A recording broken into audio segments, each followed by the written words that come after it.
Rafael Evangelista, você é presidente do Instituto Aliança Verde. Eu queria primeiro que você desse uma explicação rápida do que é o Instituto Aliança Verde e queria ouvir em relação ao ponto que foi tratado aqui pelo deputado Eduardo Costa, que é a questão dos custos das normas de segurança. Em que medida, como é que você vê as duas consultas que foram colocadas pela Anvisa e em que medida isso pode, de fato, reduzir ou não o custo? Eu queria ouvir em relação a isso. Perfeito. Boa noite, Maristela, agradeço a presença.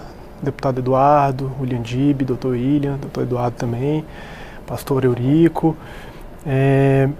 A associação, né, Aliança Verde, é um instituto de pesquisas formado por profissionais de saúde. Então no nosso corpo a gente tem um corpo técnico médico, farmacêutico, pacientes medicinais também aqui de Brasília, somos em torno de 100 pacientes.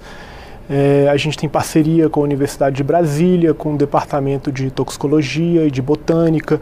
Então, nós formamos uma associação visando o cultivo associativo exclusivo para os nossos associados. Esses associados, eles possuem, todos eles, prescrição e acompanhamento médico para o uso da cannabis. E a autorização para esse cultivo foi dada por quem? Não, a gente não tem uma autorização para o cultivo, é o que a gente está buscando, tanto pelas vias, né, judiciais, por ação judicial, porque o cultivo associativo ele já é uma realidade na Paraíba. Então já existe uma associação, a Abrace, que cultiva legalmente através de uma decisão judicial. Quanto ao custo, eu concordo plenamente com o deputado. O custo de um cultivo estritamente interno, ele vai tender a ser elevado, então às vezes até a importação, ela pode ser até mais viável, dependendo do que for solicitado. E eu entendo também a Anvisa. A Anvisa, e não só a Anvisa, acho que todo mundo, a gente tem uma preocupação, né, as preocupações principais, com o desvio de finalidade, e a segurança do local, né, a segurança do local e o desvio de finalidade, e a segurança do medicamento que está sendo feito. Então, eu acho que um controle de entrada, um controle de saída, um acesso até biométrico que pode ser feito com um sistema básico, dependendo, pode ser interessante, mas existem alguns pedidos nos requisitos técnicos que são inviáveis para uma associação. Seriam, por exemplo, inviáveis para a Abrace, essa da Paraíba? Qualquer associação, uma porta de duplo travamento com vidros e algumas coisas são inalcançáveis. Então, a gente acha que é necessário sim um controle, é necessário uma fiscalização de entrada, de saída, de câmara de segurança, tudo isso, mas que seja feito de uma maneira mais simplificada para as associações de pacientes que visam o cultivo exclusivo para os seus pacientes. A gente não quer produzir medicamento para vender para a farmácia.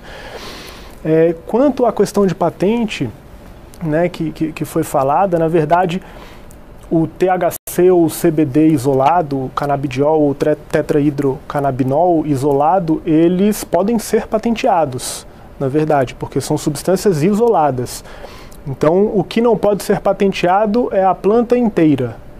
Então, existe a possibilidade de um cultivo que você pode selecionar genéticas com princípios que você seleciona e fazer um extrato fitoterápico, por exemplo. Aí sim a gente não poderia patentear. Com uma concentração maior daquilo que é daquilo que você quer. Inclusive que esteja ali dentro os ésteres, os flavonoides, os óleos essenciais.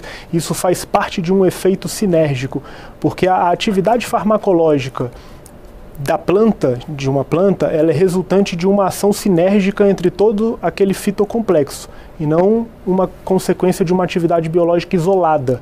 Acredito que sim, o medicamento isolado ele pode fazer bem para algumas pessoas e pode ser interessante para alguns casos, mas é necessário a gente trabalhar também na fitoterapia, incluindo aí o Programa Nacional de Fitoterápicos, incluindo reacrescentando a cannabis na farmacopeia, que ela já esteve na primeira edição. Então acho que esses itens são muito importantes, a gente trabalhar com a fitoterapia. O que a Anvisa está fazendo no momento e o que está sendo discutido é a produção de medicamentos, não um medicamento fitoterápico. Eu acho importante a gente debater o tema do fitoterápico.